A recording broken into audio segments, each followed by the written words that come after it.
10 orang kesurupan. Dan kalian tahu kami masuk kerja itu hari apa? Hari Kamis tepat pada malam Jumat. Dia tinggi besar, terus dia pakai jubah.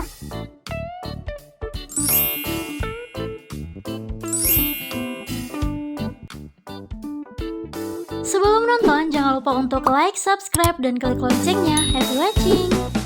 Assalamualaikum warahmatullahi wabarakatuh. Balik lagi di channel YouTube aku, Sarah Faratianisi. Nah, sorry banget guys, aku udah lama ya nggak make upan. Nah, di video kali ini aku bakalan sharing ke kalian daily makeup aku, daily makeup simple, sambil menceritakan kisah horor. Sebelum kita lanjut ke tutorialnya ataupun kisah horornya, pastikan kalian sudah like video ini, subscribe, dan klik loncengnya. Jangan lupa untuk follow sosial media aku, Instagram dan TikTok, karena banyak video per makeup-makeupan dan video keseharian aku. Biasanya aku bersihin wajah menggunakan face tonic dari Bengkoang. Nah, ini plastiknya udah buka ya, udah kecabut atau kecopot lah gitu. Ini sebenarnya udah lama banget aku pakai, udah sekitar 5 tahun yang lalu, karena menurut aku ini cocok banget buat wajah aku, bisa mengangkat kotoran, debu di wajah, ataupun bisa membersihkan makeup. Langsung aku kasih di wajah. Kemudian aku rasain, bersihin. Oke, langsung saja kita cerita horornya. Cerita horornya dimulai pada Desember 2018 yang lalu. Pada saat itu aku bekerja di salah satu PT di Batam. Aku nggak sebut nama PT-nya. Nah, di situ aku bekerja sebagai leader. Nah, aku kan punya operator tuh. Aku punya tim, sebut saja tim aku tim 7. Nah, pada saat itu kami ditempatin di salah satu departemen yang lagi naik daun-daunnya. Tuh banyak banget tim-timnya ya kan. Nah, sebut saja kami tim 7. Nah, kebetulan kami masuk shift 2. Nah, biasanya kan kalau dari PT itu ada shift 1, shift 2, shift 3. Nah, biasanya kalau shift 1 itu kan dari jam 8 ke jam 4 sore. Nah, kami masuk shift 2 dari jam 4 ke jam 12. Nah, shift 3 itu jam 12 ke pagi jam 8. Nah, aku datang jam 3, paling jam 3.20-an. Itu aku udah berada di line. Nah, pada saat aku masuk ke line itu atau aku masuk ke departemen itu, kalian tahu apa yang terjadi? Kondisi departemen itu sepi banget, gelap juga, sunyi. Kalian tahu kenapa? Ada kejadian kesurupan massal.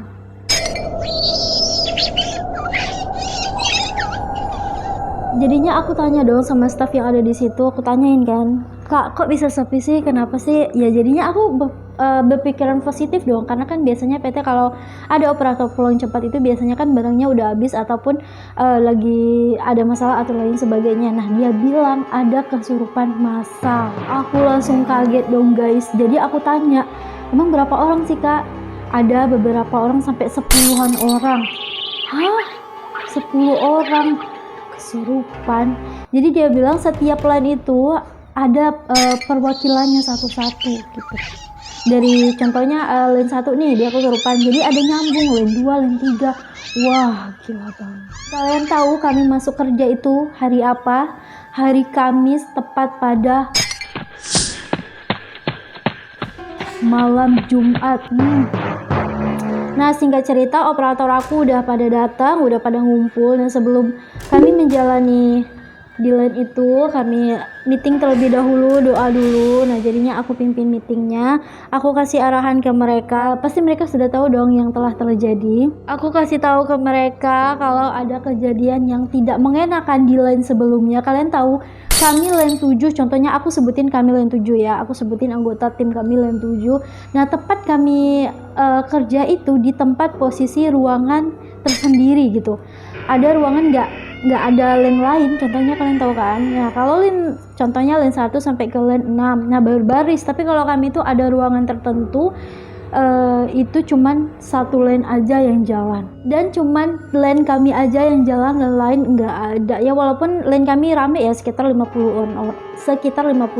Cerita udah jalan nih, beberapa jalan kemudian sekitar jam 7 kami break. Nah, biasanya kan staff change break nih. Nah, break duluan, jadi aku tinggal sendirian. Nah, aku di situ nggak sendirian sih, ada teknisi ya. Walaupun kami ada teknisi, aku ngerasa sepi banget, sunyi, aku bener-bener sendirian. Nah, singkat cerita, operator aku udah masuk, mereka udah jalan beberapa jam kemudian.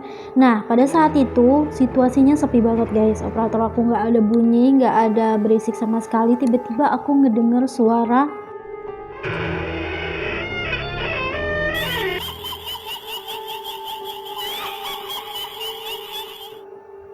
Suara apa? Suara ketawa ngikik kayak kunti. Nah, suaranya itu kayak suara ketawa. Tahu kalian kan suara kunti itu seperti apa? Kik gitu lah ya kan. Jadinya aku lihat dong operator aku, siapa itu yang ketawa gitu.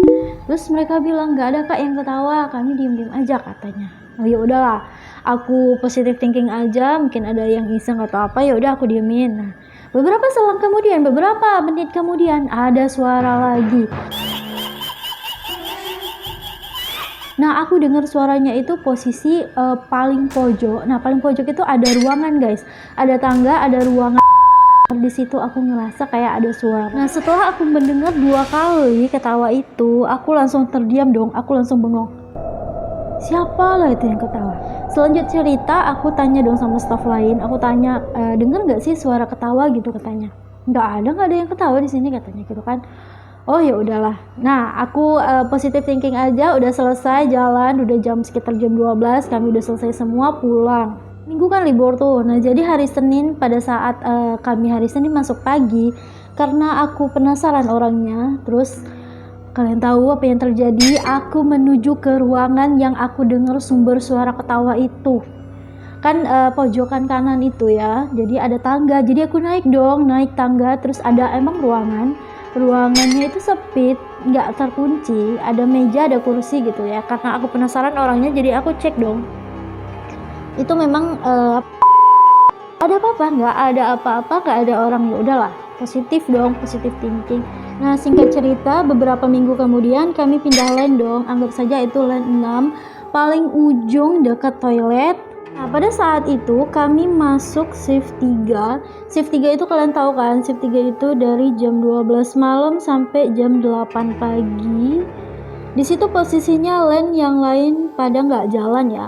Mereka nggak jalan, cuman kami aja tuh yang jalan. Nah, singkat cerita, mereka udah berada di lane, udah berada di posisi masing-masing, selesai jalan dan lain sebagainya. Nah, beberapa jam kemudian, ada operator aku manggil, dia bilang, kak, gitu kan.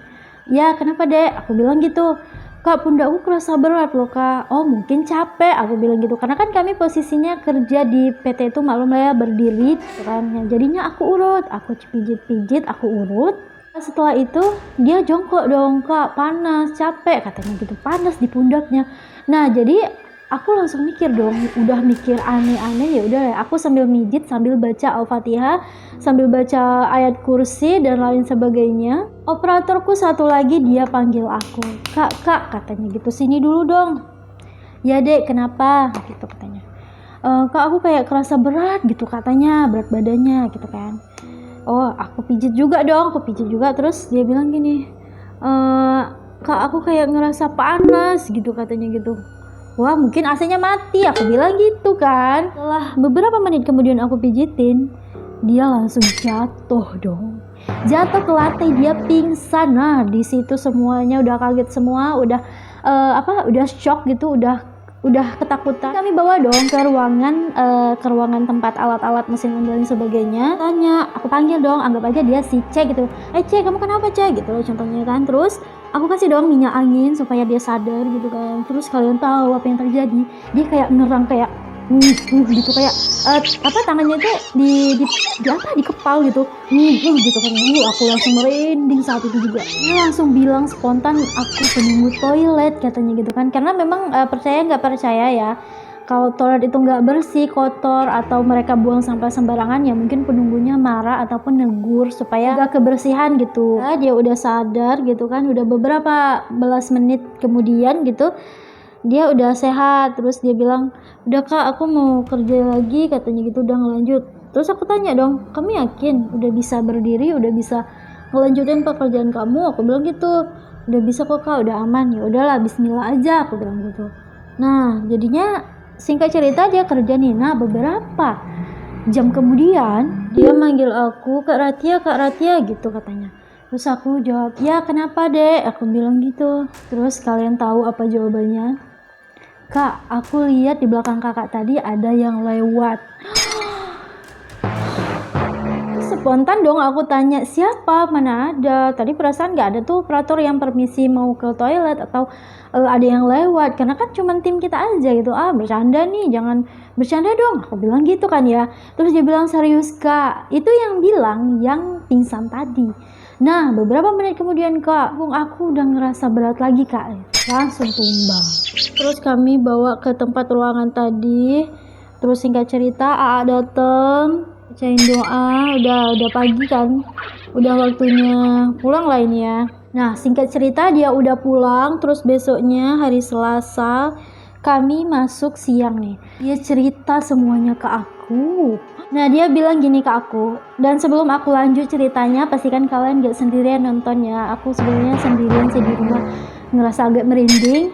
Nah oke, kita lanjut aja. Pada subuh hari yang lalu waktu aku kesurupan itu Kak Retia, situasinya kayak hening, padahal kami nggak terlalu hening, nggak terlalu sunyi juga. Terus dia ngerasa panas badannya, ruangannya itu terasa panas.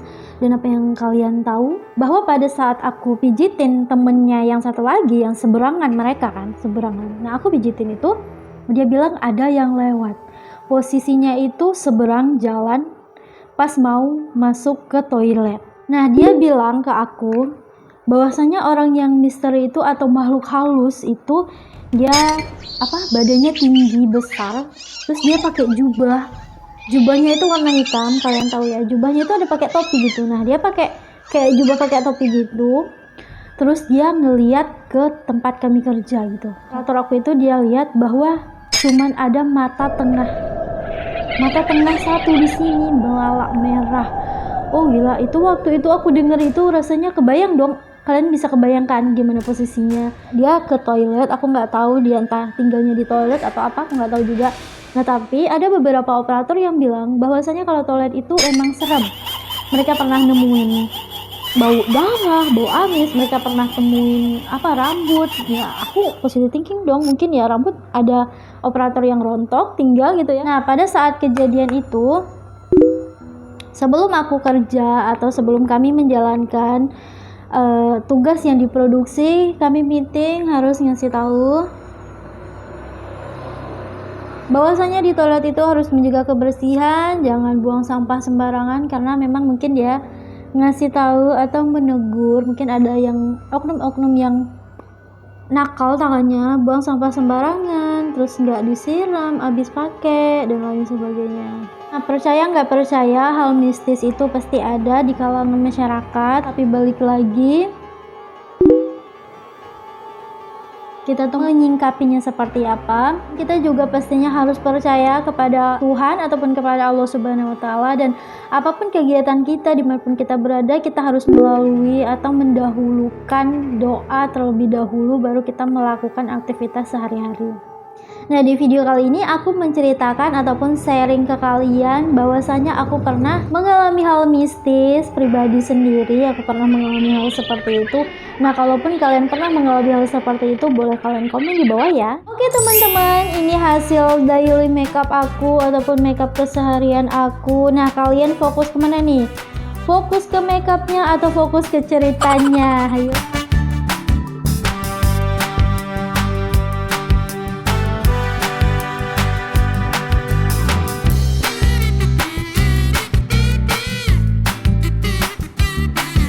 Oke deh teman-teman, sampai di sini aja video dari aku. Sampai jumpa di video selanjutnya. Bye bye. Wassalamualaikum warahmatullahi wabarakatuh.